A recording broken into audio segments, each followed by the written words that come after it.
안녕하십니까? 이번 시간에는 테슬라 주가 전망에 대해서 한번 살펴보도록 하겠습니다. 테슬라라고 하면 제가 아는 테슬라는 아름다운 술과 이 조합이죠. 예. 밤 조합인데 웃자고 하는 얘기고요. 테슬라가 사실은 유명한 그 전기학자시잖아요. 예, 교류 쪽에. 그분의 이름을 따서 만든 게 테슬라입니다. 그래서 전기차의 어떤 뭐랄까 아이콘 같은 회사죠. 일단은 그 테슬라가 미국 시장에 상장돼 있기 때문에 굉장히 사실 좀 주가가 쨍쨍하다는 느낌? 그런 느낌을 더 받습니다. 상대적으로 그러면 현대차는 어떤가? 현대차가 만약에 미국에 상장돼 있다면 이 가격이 아닐 수도 있던데 하는 생각이 드는데, 코로나 사태 이후에 한국이 이제 투자자들이 개미 투자자들이 많이 주식시장에 들어오면서 동학운동이다 이런 표현을 썼거든요. 근데 이제 요즘 서학운동 뭐 이렇게 또 견주어서 이야기하시더라고요. 그래서 외국의 소위 말하는 미국의 선도하는 기술주들, 뭐 그렇죠. 구글, 아마존, 엔비디아 뭐 이런 회사들, 마이크로소프트 등등해서 이런 회사들도 많이 투자를 하시고 테슬라도 투자를 많이 하셨다고 그러더라고요. 그래서 테슬라 주가 전망, 특히 이제 2020년 9월에 배터리 데이 이후에 좀 약간 급락을 했었는데, 이제 그것 때문에 어떻게 되는 거지? 뭐 이런 전망에 대해서 좀 살펴봤으면 좋겠다라는 이야기들이 좀 많이 있으셔서 저희가 한번 준비를 해보도록 했고요. 일단 먼저 말씀드립니다만은 테슬라 주가가 어떻게 될지를 정확히 안다는 건 그 자체가 어불성설이죠. 제가 내일의 테슬라 주가를 정확히 예측할 수 있다면 제가 이 자리에 있지 않았겠죠? 예. 돈 많이 벌 수 있거든요. 다만 이제 우리가 다양한 측면에서 살펴보자는 것이죠. 우리가 이제 개인 투자자들이 가장 실수를 많이 하는 것 중에 하나가 이런 거예요. 어떤 이유든 투자를 했을 거 아니에요. 어떤 종목을. 그러면 시장 상황과 관계없이 내가 믿는 어떤 로직대로 갈 거야 라고 생각하시는 게 큰 오류예요. 전체 시장 영향도 엄청나게 받고요. 생각지 못한 변수들이 어마어마하게 튀어나옵니다. 그런 것들을 함께 고려하셔서 투자를 진행해야 된다는 거예요. 그런 측면을 꼭 고려하시면서 투자해야 되죠. 자, 일단 배터리 데이가 있었는데요. 배터리 데이에 테슬라는 확고한 목표를 발표하게 됩니다. 뭐 글자가 좀 안 보이시더라도 너무 걱정하지 마시고 그냥 편안하게 다 사실 오픈된 내용들이니까 제가 이제 정리를 깔끔하게 좀 해드리려고 하는 거고요. 차세대 저비용 고성능 배터리를 대량으로 양산해내겠답니다. 그러면 그래서 어떻게 할 건데 수년 내에 전기차 값을 반값 정도로 낮추겠다는 겁니다. 생각해 보세요. 전기차 가격이 지금보다 반값으로 떨어져요. 그러면 why not? 전기차 안 탈 이유가 없어지는 거죠. 디자인도 좀 이렇게 있어 보이고 주위에도 이제 테슬라 차가 꽤 보이던데 그렇죠. 그래서 세계 최고 수준의 배터리 셀을 적용해 가지고 이제 어떻게 하느냐 반값으로 적용하게 그래서 시장을 석권하겠다라고 발표를 했습니다. 그래서 구체적으로 좀만 더 들어가면 배터리 셀을 일단 대형화시키고 그렇죠. 그 다음에 건식 전극 코팅 공정 탭을 없애겠다고 하더라고요. 자, 이런 게 대하다 셀과 자동차의 일체화 인테그레이션이죠. 그러니까 전기차는 배터리가 중요한데 배터리가 차지하는 면적도 크고 사실은 전기차의 기술이 배터리 기술입니다. 배터리 기술. 전기차라는 것이 그게 이제 과거처럼 가솔린이나 이런 걸 태워가지고 연료를 얻는 게 아니기 때문에 바로 모터로 돌려버리잖아요. 그러다 보니까 어떻게 보면 자동차가 되게 심플한 구조예요. 그래서 배터리가 중요한데 그 배터리들을 차체랑 일체화시키게 되면 그쪽에 집어넣게 되면 어떻습니까? 훨씬 배터리가 차지하는 면적들이 줄어들고 뭐 좀 더 가벼워지거나 뭐 이런 효과들이 생기겠죠. 어쨌든 이런 절차를 쭉 통해서 가격을 낮추겠다고 했는데 자 이제 시장에서는 어때요? 시장 가치를 시장 기대치를 그 정도는 충분히 예상했기 때문에 충족을 다 못했다고 본 거죠. 그래서 생각보다 좀 심하게 급락이 왔어요. 주식을 투자하다 보면 이런 경우들이 흔히 생기죠. 왜 우리가 소문에 사고 뉴스에 팔아라 이런 말을 합니다. 소문이 뭉게뭉게 올라올 때 샀다가 막상 뉴스가 나오고 나면 그 정도는 다 기대했던 그러니까 투자자들의 기대치가 이미 반영되었다고 보고요. 그 이후에 이제 단기 투자자들이 빠져나가게 되면 급락이 오는 경우들이 종종 생기죠. 그래서 이번에를 단순히 그런 케이스로 볼 것이냐 뭐 이런 것들이 이제 고민이 될 텐데요. 자, 그래서 시장 기대치를 충족하지 못해서 하락이 오다 보니까 굉장히 투자를 많이 하신 분들도 이제 좀 걱정이 되실 수는 있겠죠. 자, 그거와 더불어서 자, 그러면 우리가 이제 한국의 배터리 회사들이 있잖아요. 테슬라가 이렇게 직접 배터리 기술을 그렇죠. 저렴하게 만들 수 있는 기술들을 적용해서 직접 만들어서 내재화 시키게 되면, 그렇죠? 통합을 시키게 되면 우리나라의 그 3대 배터리 회사들이 있죠. LG화학 대표적인 회사 LG화학, 삼성 SDI, SK 이노베이션은 어떻게 될 것이냐? 배터리 전문 기업이잖아요. 에너지 밀도를 높이는 소재 혁신으로 또 승부를 할 겁니다. 그러니까 테슬라 때문에 이 한국의 배터리 3사가 문제가 되지는 않을까? 영향을 안 받는다고는 할 수는 없지만 기본적으로 이렇게 가는 길이 약간 틀린 거죠. 전문적으로 가는 배터리 회사인 거고 소재 혁신으로 승부를 또 볼 거기 때문에 얼마나 LG화학이 준비를 많이 했습니까? 배터리 투자한 게 어마어마합니다. 그 기술을 쉽게 따라잡을 수 있는 것도 아니고요.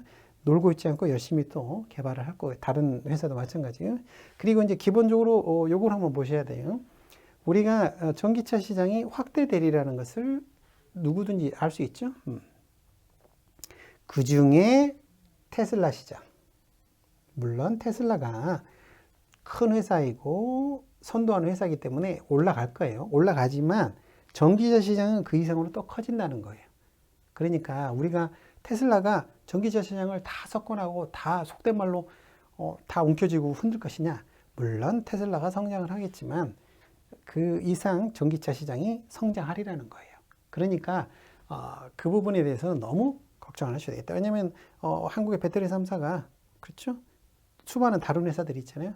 그렇죠. 수많은 자동차 회사들이 있기 때문에 거기에 또 납품이 이루어지고 있기 때문에 그런 부분들은 너무 걱정하지 않으셔도 되지 않을까. 왜냐하면 시장 자체가 성장을 하니까. 자, 그러면 이제 여기서 또 질문 하나 해보죠. 자, 테슬라가 이렇게 성장을 하게 되면 현대차는 어떻게 되나요? 예. 사실 현대차는 테슬라의 전기차보다 그 다음 버전이라고도 할 수 있는 수소차를 가지고 있지 않습니까? 수소차에서 상용 트럭을 만들 수 있는 유일한 니콜라 문제도 있었지만 원천 기술이 턱없이 부족하다는 이야기가 많이 있죠. 예. 그에 비하면 현대차는 이미 수소차를 그 완성품을 만들 수 있는 그렇죠. 기술적으로도 완성도 높고요. 또 이런 것도 생각하셔야 돼요. 이 수소를 통해서 에너지를 얻는 것이 그 자원 그러니까 물을 통해서도 수소를 발생시킬 수 있으니까 그런 것도 있지만은 이게 꼭 자동차에만 들어가는 게 아니라 이게 이제 개발이 되게 되면 가정으로도 소형화시켜서 안전도만 더 확보되고 기술이 더 개발이 되면 범용으로 쓸 수 있는 에너지원으로 쓸 수 있는 그 하나의 대안 중에 하나거든요. 그래서 저는 이제 장기적으로 보면 테슬라와 현대차를 보면 현대차도 결코 장기적으로 나쁘지 않을 것이다. 사실 테슬라가 미국에 있기 때문에 주가가 이렇게 쨍쨍할 수 있는 거지 한국에 있었으면 이 정도까지는 안 될 수도 있어요.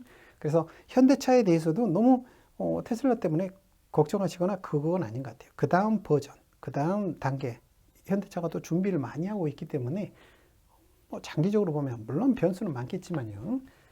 자, 그럼 우리가 이제 미래 주가는 예측할 수 없다고 하기 때문에 여러 가지 측면에서 한번 그 주가 추이를 한번 예측을 한번 보시자고요.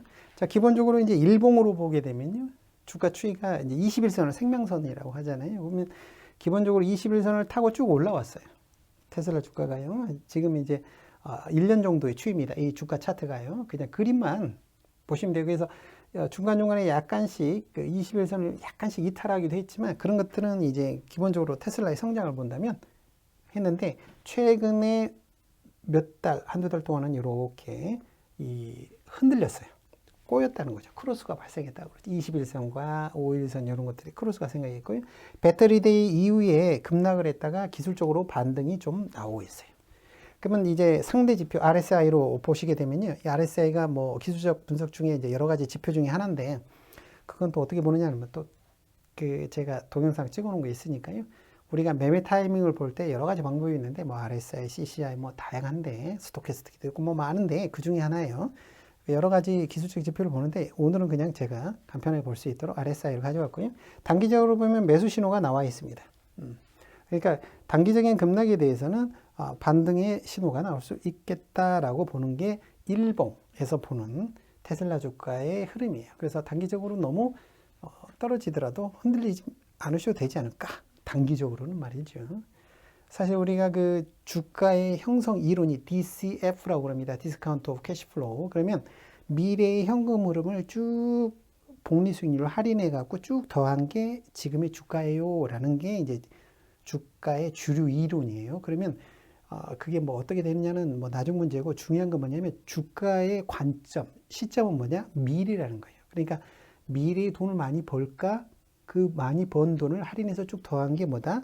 그게 주가예요라는 논리거든요. 그러니까 우리가 단기적으로 볼 때는 단기 급락 때문에 주가가 크게 반등할 수 있는 자리에 와 있다라고 지금 배틀에 이후에는 보고 있는 거고요. 단기적으로는. 장기적인 것은 장기적인 전망을 봐야 되는데 기본적으로 전기차가 시장이 커진다는 거죠. 그중에 테슬라가 공고하게 자리 잡을 거라는 거고 다만 우리가 주의해야 될 건 뭐냐. 테슬라가 생각한 것처럼 그렇게 시장을 석권할 수 있을까라는 것도 한 번씩은 의심을 중간중간에 해보셔야 되고요. 장기적인 성장세를 보면 분명히 더 올라갈 수 있겠다라는 측면도 이렇게 복합적으로 발생하고 있고 그런 것들이 얽혀져서 주가로 나타나고 있다는 겁니다. 사실은 주가라는 게 거품이 없을 수가 없어요. 짐 로저스라는 분이 있죠. 투자대가. 그분이 이제 특히 미국의 기술주들이 거품이 있다라는 이야기를 많이 하세요. 근데 자본주의라는 것 자체가요. 과잉 생산, 과잉 소비입니다. 그렇죠? 거품이 없을 수가 없고요. 거품은 또 다른 거품으로 또 해결이 돼요. 그래서 이제 우리가 중요한 건 뭐냐면 거품, 버블이 터지기 전에 우리는 수익을 충분히 보고 빠져나와야 되는데 그럴 때 이런 기술적인 지표들을 참고해 가시면서 매매에 임하시면 아무래도 조금은 성공 확률을 좀 높이지 않을까. 자, 그러면 이제 조금 더 긴 호흡으로 보기 위해서 주봉으로 한번 볼게요. 그러면 3년 전체의 주가입니다. 자, 보시면 그동안 쭉 횡보하다가 이때부터 이제 느낌이 오죠. 예. 이때 살짝 잃었지만 주가 이렇게 많이 올랐습니다.